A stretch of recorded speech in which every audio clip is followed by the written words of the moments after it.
Kanchipuram వకుడా silks నాణ్యత మా ప్రాధాన్యత. మదీనాగూడ, మియాపూర్, హైదరాబాద్ లో త్వరలో శుభారంభం.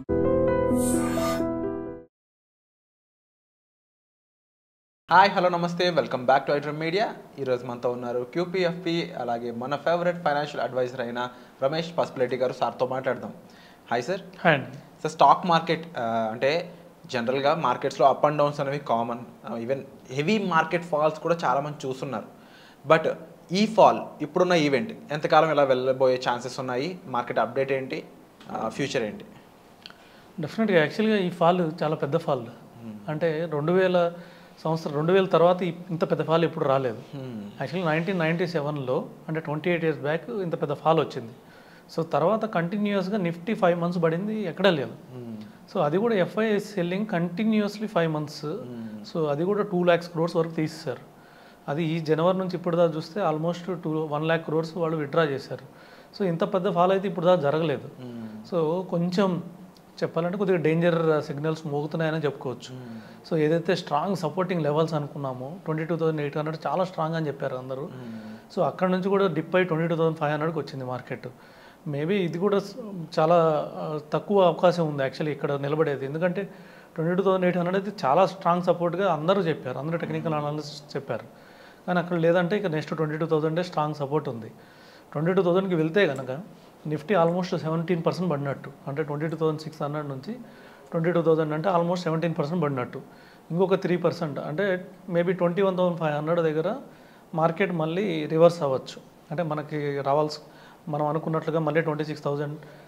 లేకపోతే కొంతమంది ఇప్పటికి కూడా స్టిల్ ఫ్రాంక్లిన్ టెంపుల్టన్ కానివ్వండి, జేపీ మోర్గాన్ కానివ్వండి, సో ఇలాంటి పెద్ద పెద్ద సంస్థలు ఇంకా 1 year టార్గెట్ 25,000 26,000 ఇస్తున్నాయి. ఇంకా అంటే మళ్ళీ 20% వెనక్కి రావాలి. అంటే 21,500కి వెళ్ళింది అనుకోండి, అక్కడ నుంచి మళ్ళీ 26,000 రావాలి 20% రిటర్న్ ఇవ్వాలంటే. నిఫ్టీ ఇప్పుడున్న పరిస్థితుల్లో 1 year రిటర్న్ కావాలంటే కొద్దిగా 3 యాక్షన్స్ ఉండాలి. ఒకటి, కార్పొరేట్ ఎర్నింగ్స్ బాగుండాలి. సో నెక్స్ట్ క్వార్టర్ ఏదైతే ఉందో అక్కడ నుంచి కార్పొరేట్ ఎర్నింగ్స్ బాగుండాలి. తర్వాత యాక్చువల్గా ట్రంప్ నిర్ణయాలు కూడా ఆగిపోవాలి. సో ట్రంప్ నిర్ణయాలు అగ్రెసివ్గా ఉండకూడదు. సో అది కూడా మేబీ ఇంకొక 1-2 monthsలో సెటిల్ అవుతాయి. మేబీ April 1st మళ్ళీ రివైజ్ చేస్తున్నాడు. నాకు తెలిసి అదే లాస్ట్ రివిజన్ అంటున్నారు. సో అక్కడ కొంచెం అది కూడా అయిపోతుంది. సో తర్వాత ఏంటంటే గవర్నమెంట్ లాస్ట్ బడ్జెట్లో ఏదైతే ఇచ్చిందో, అంటే కన్జంప్షన్ కోసం ఎవరికైతే ట్యాక్స్ పే చేస్తున్నారో ఎంప్లాయీస్కి, వాళ్ళకి లేకపోతే అందరు బిజినెస్ పీపుల్కి కానీ ఎవరికైనా కానీ 12 lakhs వరకు ట్యాక్స్ లేదన్నారు. ఆ డబ్బులు కూడా మిగిలిపోయేది నెక్స్ట్ క్వార్టర్ నుంచే. తర్వాత ఇప్పుడు ఆర్బీఐ ఏదైతే ఇంట్రెస్ట్ రేట్స్ తగ్గించిందో ఈ బెనిఫిట్స్ కూడా నెక్స్ట్ క్వార్టర్ నుంచే వస్తాయి. అంటే ఇప్పుడే కొన్ని బ్యాంక్స్ హోమ్ లోన్స్ ఇంట్రెస్ట్ తగ్గిస్తున్నాయి, మిగతా లోన్స్ ఇంట్రెస్ట్ కూడా తగ్గిస్తున్నాయి. ఇవన్నీ రిటర్న్స్ రావడానికి మనకి నెక్స్ట్ క్వార్టర్ నుంచే అవకాశం ఉంది. సో ప్రజెంట్ అంటే నెక్స్ట్ క్వార్టర్ రిజల్ట్స్ రావడానికి ఇంకా 2 months టైం ఉంది. ఈ 2 months టైం ఏంటంటే మార్కెట్ ఇక్కడే ఉంటుంది, ఎక్కడికి వెళ్ళదు. మేబీ 21,500కి వస్తుంది, అలాగే 22,000 మళ్ళీ 600 800 లెవెల్ ఈ విధంగా టచ్ చేస్తూ ఉంటుంది. సో ఇప్పటికి కూడా మార్కెట్ ఏంటంటే సెల్ అండ్ ర్యాలీసే. కొంచెం పెరిగింది అనుకోండి, ఒక 100 points పెరిగింది అనుకోండి, సేలింగ్ వచ్చేస్తుంది. అలాగే మళ్ళీ ఒక 100 points తగ్గితే మళ్ళీ బయింగ్ వస్తుంది. పర్టికులర్గా ఎఫ్ఐఎస్ సెల్లింగ్ చాలా ఎక్కువగా ఉంది. అంటే వాళ్ళు కంటిన్యూస్గా 3,500 crores ఆన్ యావరేజ్. అది మొన్న మండే రోజు వచ్చేసి ఆల్మోస్ట్ 6,500 crores నెట్ సెల్ చేశారు. అంటే యాక్చువల్గా ఫ్రైడే నైట్ ఏమైందంటే యూఎస్ మార్కెట్ కూడా పడింది. ఇప్పుడు ట్రంప్ తీసుకున్న నిర్ణయాలు మన ఇండియాకే కాదు, వరల్డ్కే కాదు, యూఎస్కి కూడా మైనస్ అవుతున్నాయి. ఎందుకంటే యూఎస్ ఏమో చేస్తుంది, మన ఇండియా నుంచి వచ్చే ఇప్పుడు ఫార్మా ఉంది, మన ఇండియా లేకపోతే వాళ్ళకి ఫార్మా ప్రొడక్ట్సే లేవు. సో ఫార్మా ప్రొడక్ట్స్ లేకపోతే అక్కడ ఉన్న జబ్బులు ఎవరైనా వస్తే వాళ్ళందరికీ సో అతను మేనేజ్ చేయలేడు. సో దీనివల్ల ఏమవుతుందంటే ఇన్ఫ్లేషన్ పెరిగిపోతుంది. ఇప్పుడు ఫార్మా మీద 25% పెడితే ఆడ ఆల్రెడీ యూఎస్లో ఇన్ఫ్లేషన్ ఆల్రెడీ 4.5% ఇన్ఫ్లేషన్ ఉంది. ఇంకొద్దిగా ఇన్ఫ్లేషన్ పెడితే 6-7% ఇన్ఫ్లేషన్ పోయింది అనుకోండి. సో అక్కడ ఏమవుతుందంటే వాళ్ళు ప్రజలకి పవర్ ఉండదు, పర్చేసింగ్ పవర్ ఉండదు. ఆల్రెడీ బైడెన్ వెళ్ళిపోయటానికే వాళ్ళు అన్ఎంప్లాయ్మెంట్ హైలో ఉన్నారు. సో ఆల్ టైమ్ హైలో ఉన్నారు అన్ఎంప్లాయ్మెంట్. దాని సరిపోనట్టు మళ్ళీ ఇప్పుడు రేట్స్ పెరిగితే, ప్రైజెస్ పెరిగితే సో వాళ్ళు కూడా మేనేజ్ చేయలేరు. సో అక్కడ కూడా వాళ్ళ రివర్స్ వచ్చేస్తుంది. యాక్చువల్లీ గవర్నమెంట్ మీద కొద్దిగా మైనస్ వస్తుంది. సో ఇవన్నీ వాళ్ళు ఎలా మేనేజ్ చేస్తారు, అక్కడ వాళ్ళు కరెక్ట్ చేసుకోవాలి. అప్పుడైనా వాళ్ళు ఇంపోర్ట్ ట్యాక్సెస్ తగ్గించుకోవాలి. లేదంటే ఏమవుతుందంటే వాళ్ళ మార్కెట్లోంచి మనీ వెళ్ళిపోతుంది. మనకి ఎఫ్ఐఎస్ అంటే వాళ్ళకి డిఏఎస్, వాళ్ళు డిఏఎస్ అమ్ముతారు. ఆల్రెడీ మొన్న ఫ్రైడే అమ్మారు. అమ్మడం వల్ల ఏమైందంటే ఆ రోజు వాళ్ళు కూడా 1.7% కరెక్ట్ అయ్యారు. ఇప్పటికి కూడా ఇక్కడ నుంచి లాస్ట్ 1 మంత్ యూఎస్ రిటర్న్ ఏం లేదు, జీరో ఉంది. మనది ఇంకా మైనస్లో ఉంటే వాళ్ళు జీరోలో ఉన్నారు. ఎందుకంటే అక్కడ కూడా వాళ్ళు నమ్మట్లేదు, ఎఫ్ఐఎస్ వాళ్ళు డిఐఎస్ అయితే ఏదో ఉన్నారో వాళ్ళ మార్కెట్ కూడా నమ్మట్లేదు. సో ఇది కానీ కంటిన్యూ అయితే సో ఇంకొద్దిగా మన మార్కెట్స్ కూడా పడతాయి. తెలుసో తెలియక మనం యూఎస్ మీద ఆధారపడినాం కాబట్టి యూఎస్ మార్కెట్ పడితే మనం కూడా పడతాం. సో దీనికి ఫుల్ స్టాప్ లేదంటారు, ఎండ్ కార్డ్ ఎక్కడ ఉంటుంది, ఏ టైం ఇటు ఏ ఈవెంట్ దీన్ని మార్చే స్కోప్ ఉందంటారు? డెఫినెట్గా యాక్చువల్గా ఫండమెంటల్గా చూసుకుంటే మనం చాలా కరెక్ట్ అయ్యాం. సో అంటే నిఫ్టీ సెన్సెక్స్ ఇవన్నీ 17% అలా పడినా కూడా మన స్టాక్స్ చూస్తే 40-50% పడినాయి. ఆల్రెడీ ఓవర్ వాల్యుయేషన్ అయింది అన్నారు. ఎంత ఓవర్ వాల్యుయేషన్ అయింది? డబల్ అయింది అన్నారు. డబల్ నుంచి మళ్ళీ 50% పడినాయి. 50% పడిన అంటే ఆల్మోస్ట్ ఆ రేట్కి వచ్చినాయి. ఇంకొక 10% పడతాయేమో. ఇంకో 10% పడితే ఏమైంది? అండర్ వాల్యూడ్ అవుతాయి. స్టాక్స్ ఉండాల్సిన రేటు కన్నా తక్కువ వాల్యూస్ వస్తాయి. వాల్యుయేషన్ వచ్చింది మార్కెట్లో. ఎప్పుడైనా ఎఫ్ఐఎస్ సెట్ చేసేది ఏంటంటే ఓన్లీ వాల్యుయేషన్. వాళ్ళకి వరల్డ్లో ఎక్కడ వాల్యుయేషన్ ఉంటుందంటే అక్కడికి వెళ్తారు. ఇప్పుడు మన మార్కెట్లో లాస్ట్ సెప్టెంబర్ నుంచి తీసేస్తున్నారు అమౌంట్. ఎక్కడికి వెళ్ళి అంటే చైనాకి పోయి, చైనా ఇండెక్స్ చూస్తే లాస్ట్ సెప్టెంబర్ నుంచి ఇప్పుడు చూస్తే 18% పెరిగింది. సో ఎందుకు పెరిగిందంటే ఎఫ్ఐఎస్ అక్కడికి వెళ్ళారు, కొంత భాగం జపాన్కి వెళ్ళారు. సో జపాన్ ఇండస్ట్రీ కూడా ఆల్మోస్ట్ 11-13% రిటర్న్ ఇచ్చింది లాస్ట్ 6 months. సో ఈ విధంగా చూస్తే ఎఫ్ఐఎస్ వాల్యూ ఎక్కడ ఉంటే అక్కడికి వెళ్తున్నారు.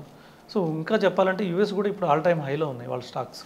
సో అలాగే ఇలాంటి ఇంత స్ట్రాంగ్ మార్కెట్ ఫాల్లో కూడా కొన్ని స్టాక్స్ ఇంకా బాగా పెరిగినాయి.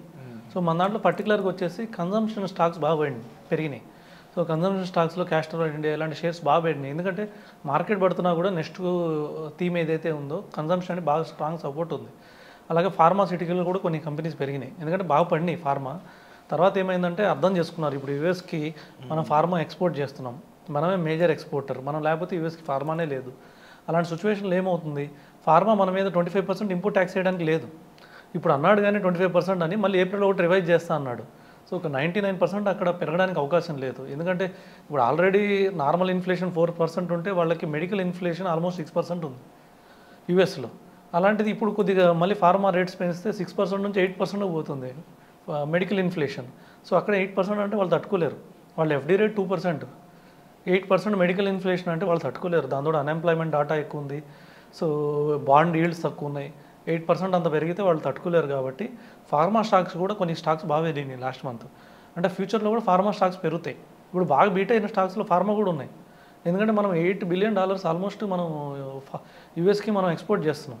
$8 billion మనమే హైయెస్ట్ ఎక్స్పోర్టర్. అందుకని మన ఫార్మా స్టాక్స్ పడినాయి, చాలా తగ్గినాయి, చాలా అట్రాక్టివ్ నేమ్స్ బాగా తగ్గినాయి. సో ఈ ఫార్మా స్టాక్స్ని మంచి రేట్లో బాగా అట్రాక్టివ్ వాల్యూస్లో ఉన్నాయి. ఎప్పటికైనా కానీ నో ప్రాబ్లం, యూఎస్ కానీ ఏ కంట్రీకి అయినా కానీ మన కంట్రీకి అయినా కానీ ఫార్మాకి తిరగలేదు. బట్ మేబీ ట్రంపే మళ్ళీ తిరిగి డెసిషన్స్ మార్చుకోవాల్సిన పరిస్థితి అయితే వచ్చిందన్నట్టే అర్థమవుతుంది డెఫినెట్గా. అండ్ హోప్ఫుల్లీ ఫాల్ ఇంకా ఎన్ని నెలలు ఉండే ఛాన్స్ ఉందంటారు? ఇంకా 1-2 months ఉండే అవకాశం కనబడుతుంది. అంటే ఏప్రిల్ నార్మల్గా మనకు నెక్స్ట్ ఈవెంట్ ఎక్కడుందంటే ఏప్రిల్ 1 వచ్చేసి ట్రంప్ రివిజన్ ఉంది. ఏప్రిల్ 15th వచ్చేసి మనకి రిజల్ట్ స్టార్ట్ అవుతాయి. కొన్ని క్వార్టర్ Q4 ఏదైతే ఉందో నార్మల్గా Q4 రిజల్ట్స్ బాగుంటాయి. అన్ని సంవత్సరాలు Q4 బాగుంటాయి. ఎందుకంటే Q3లో కూడా ఫెస్టివల్ సీజన్ ఎండ్ అయింది. దాని రిజల్ట్స్ అన్ని, దాని ఫ్రూట్స్ అన్ని, అంటే వాళ్ళ బిల్ రిసిప్ట్స్ అన్ని ఏప్రిల్ మార్చ్కి వచ్చేస్తాయి. సో అంటే Q4 బాగుంటుంది నార్మల్లీ.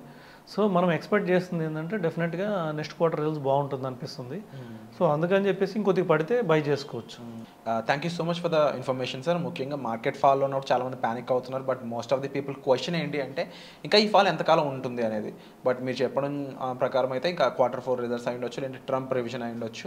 హోప్ఫుల్లీ ఇంకో 1-2 monthsలో దీనికి ఒక ఫుల్ స్టాప్ రావాలని నేను మనస్ఫూర్తిగా కోరుకుంటున్నాను. అండ్ మోరోవర్ మార్కెట్ ఫాల్పై మీ అభిప్రాయాలు ఏంటి? మీరేం ఫీల్ అవుతున్నారు? మీరు ఇన్వెస్ట్ చేసి ఉన్నట్లయితే ఎటువంటి సిచ్యువేషన్లో ఉన్నారు, ఎంత డిప్ అయింది అనేది మీరు కూడా కామెంట్ సెక్షన్లో మెన్షన్ చేయండి. అండ్ ముఖ్యంగా మార్కెట్ ఇలాంటి టైంలో మీకు ఎటువంటి సజెషన్స్ కావాల్సిన మీరు సార్ని సంప్రదించవచ్చు. అండ్ ఎటువంటి ఎపిసోడ్స్ రమేష్ పాస్పరెడ్డి గారి నుంచి కావాలనుకుంటున్నారో మీరు వాటిని కామెంట్ సెక్షన్లో మెన్షన్ చేసినట్లయితే అలాంటి ఎపిసోడ్స్ని మీ ముందుకు తీసుకొచ్చే ప్రయత్నం అయితే మేము చేస్తాం. ఇక మార్కెట్ ఫాల్ అయితే ఈ విధంగా ఉంది. దీనిపై అప్డేట్స్ కూడా సార్ చెప్పడం జరిగింది. Trump revision and Q4 results అనేవి ఒక కొత్త పుష్ని అయితే, ఒక కొత్త బూస్ట్ని అయితే మనలోకి మార్కెట్లోకి తీసుకురావాలని అయితే వేచి చూద్దాం. సో వచ్చే ఎపిసోడ్లో మళ్ళీ కలుద్దాం. Thank you so much.